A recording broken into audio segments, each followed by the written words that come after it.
Dan untuk itu pemirsa, kita akan langsung membedah salah satu fenomena mobilisasi manusia terbesar yang ada di muka bumi, yakni haji. Ibadah yang lebih dari sekedar ritual, di mana ada sebuah manajemen logistik yang dituntut untuk bisa sangat teratur.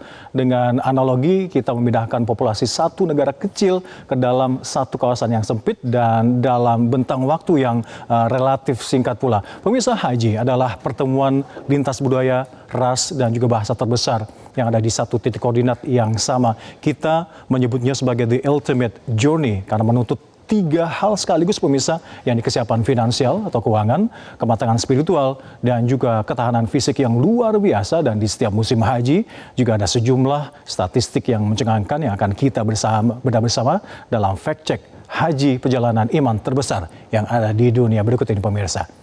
Dan pemirsa, jika kita menengok ke belakang terkait dengan haji ini adalah sebuah nampaktilah sejarah panjang lebih dari 4.000 tahun silam. Sejak zaman Nabiullah Ibrahim alaihissalam hingga disempurnakan oleh Rasulullah SAW Muhammad pada tahun 10 Hijriah lalu.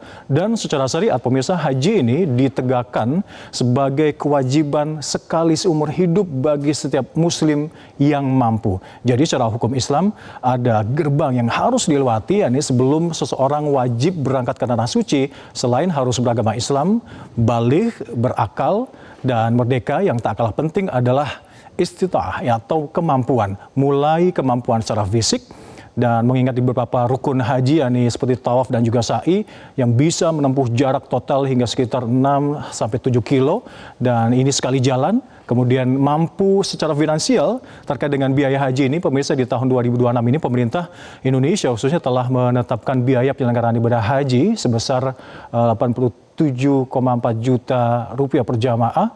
Calon jamaah haji ini rata-rata membayar sebesar 54 juta rupiah, ya ini sekitar 62%, dan pelunasan sisa setelah dikurangi setoran awal 25 juta, dan ini juga nilai manfaat. Dan seorang calon jemaah haji ini juga harus bisa menjamin keluarga mereka yang ditinggalkan untuk beribadah haji agar tetap terjamin nafkahnya. Artinya ketahanan ekonomi bagi keluarga yang ditinggalkan adalah syarat mutlak. Inilah pemirsa mengapa haji ini disebut sebagai ibadah fisik dan finansial, sebuah perjalanan yang menuntut kesiapan harta sekaligus raga. Dan pemirsa, kita ke informasi selanjutnya terkait dengan bagian yang paling krusial, yakni terkait dengan angka kuota haji dan juga aturan haji yang ada di Arab Saudi. Indonesia tetap memegang posisi sebagai pengirim jamaah haji terbesar di dunia. Jika kita lihat trennya setelah sempat menyentuh angka 241 ribu, yakni di tahun 2024 lalu, kini kuota jamaah haji Indonesia di tahun 2025 dan juga 2026 tetap stabil di angka 221 ribu jemaah. Artinya tidak ada tambahan terkait dengan jumlah kuota untuk Indonesia ini. Ini kenapa? Karena Arab Saudi, wabil khusus yang ada di area kawasan Mina, saat ini tengah dalam proses penataan ulang infrastruktur di sana. Dari kuota 221 ribu jemaah haji Indonesia ini ditambahkan dengan kuota jemaah negara haji lainnya, diperkirakan ada sekitar 2,5 juta hingga 3 juta orang yang akan berkumpul di satu titik dan di waktu yang sama. Dan jadi kita bisa bayangkan populasi ini setara dengan memindahkan seluruh penduduk satu kota besar seperti Bekasi atau Surabaya ke dalam kawasan yang sempit seperti Mekah dan Madinah secara bersamaan. Dan berangkat dari hari ini pula ada satu peraturan yang sangat ketat dari kerajaan Arab Saudi yang harus digarisbawahi, yakni no permit, no hajj.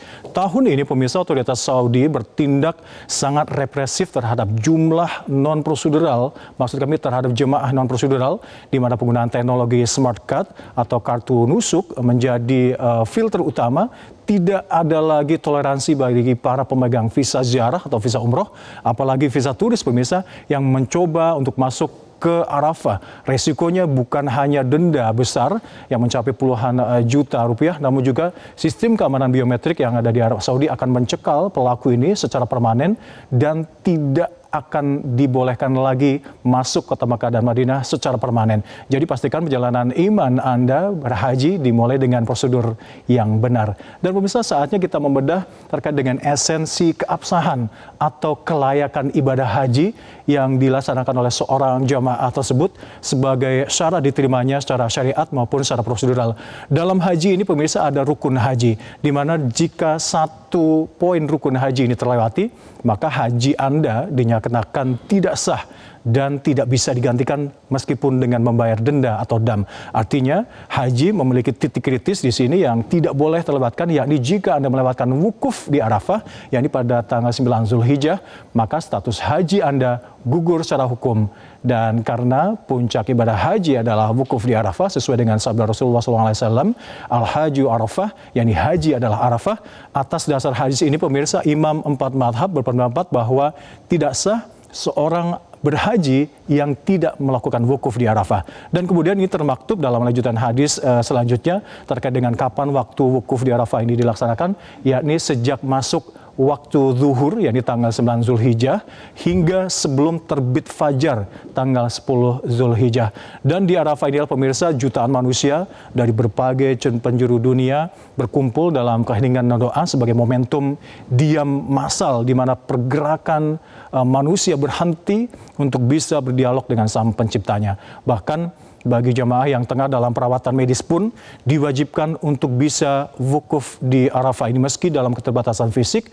Dan setelah wukuf ini jamaah akan melanjutkan rangkaian tawaf ifadah dan juga sya'i sebagai penanda tuntasnya perjalanan iman mereka. Dan pemirsa, saatnya kita lihat skala yang luar biasa dari infrastruktur yang melayani jutaan jemaah haji di seluruh dunia, yakni Masjidil Haram, yang kini telah bermetamorfosis atau berubah menjadi megastruktur seluas 1,5 juta meter persegi atau ada sekitar 200 lapangan bola yang disatukan di dalam satu titik koordinat. Masjidil Haram ini pemirsa bukan lagi sekedar bangunan, tapi juga kompleks pintar yang sudah mengalami 3 tahapan perluasan masjid, bahkan hingga saat ini bisa memungkinkan sirkulasi udara yang bisa dikontrol secara mekanis di area luar ruangan. Nah, ini adalah salah satu venue tempat ibadah bagi para jamaah haji. Pertanyaannya adalah di manakah para jamaah haji ini akan tinggal untuk memudahkan pengaturan dan juga mobilisasi. Tempat tinggal jutaan jamaah ini diatur dalam sistem zonasi.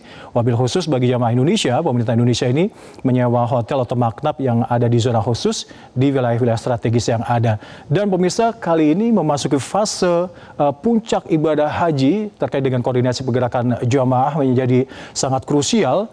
Dan mengingat jarak medan yang cukup menantang, panitia penyelenggara ibadah haji telah memetakan jalur transportasi utama pemirsa yang kita lihat di belakang ini yang akan dilalui oleh jutaan jemaah haji dari berbagai penjuru dunia ini saat puncak haji Ar-Musna, yakni Arafah, Muzdalifah dan juga Mina yang dikenal sebagai Triangle of Hajj. Meski jaraknya terlihat pendek di peta pemirsa, jalur segitiga Ar-Musna ini memiliki mobilisasi jutaan jemaah dan menjadi tantangan pengaturan transportasi logistik nomor 1 di dunia. Dan kita simak peta berikut ini pemirsa, di mana poin pertama yang perlu kita perhatikan adalah jalur utama penghubung antara kota Madinah dan Mekah yang kurang lebih berjarak 400 km, dan jalur ini kini semakin efisien dan kini juga menggunakan bus reguler. Waktu tempuhnya bisa memakan waktu cukup lama, namun dengan kereta cepat kini hanya membutuhkan waktu sekitar 2 jam untuk bisa sampai di kota suci Mekah dari Madinah ini. Berlanjut ke pusat aktivitas haji dari Mekah Madinah menuju area jamaat pemirsa, di mana ada jarak sekitar 20 km di sini. Jalur ini pemirsa adalah urat nadi bagi jamaah yang akan melakukan prosesi lempar jumroh. Transportasi di sini pun pemirsa sangat bergantung pada kesiapan infrastruktur jalan yang menghubungkan penginapan menuju ke area Mina. Dan untuk mendukung mobilisasi jamaah di puncak haji disediakan 2 moda utama. Ada bus sholawat yang beroperasi secara berkeliling atau shuttle di area Makkah. Ada pula kereta masyair yang merupakan jalur bus yang sangat vital penghubung rute Arafah ke Mina ini. Pemirsa, kereta ini dirancang untuk bisa mengurai kepadatan massa dalam waktu yang singkat. Dan terakhir pemirsa, bisa Anda lihat jalur berwarna kuning yang paling bawah di layar peta ini, yang di jalur yang menghubungkan antara Arafah, Musdalifah hingga Mina. Ini merupakan jalur searah di mana jemaah ini bisa menggunakan bus masyair atau memilih berjalan kaki melalui terowongan-terowongan ikonik yang bisa dikatakan membelah perbukitan batu di situ.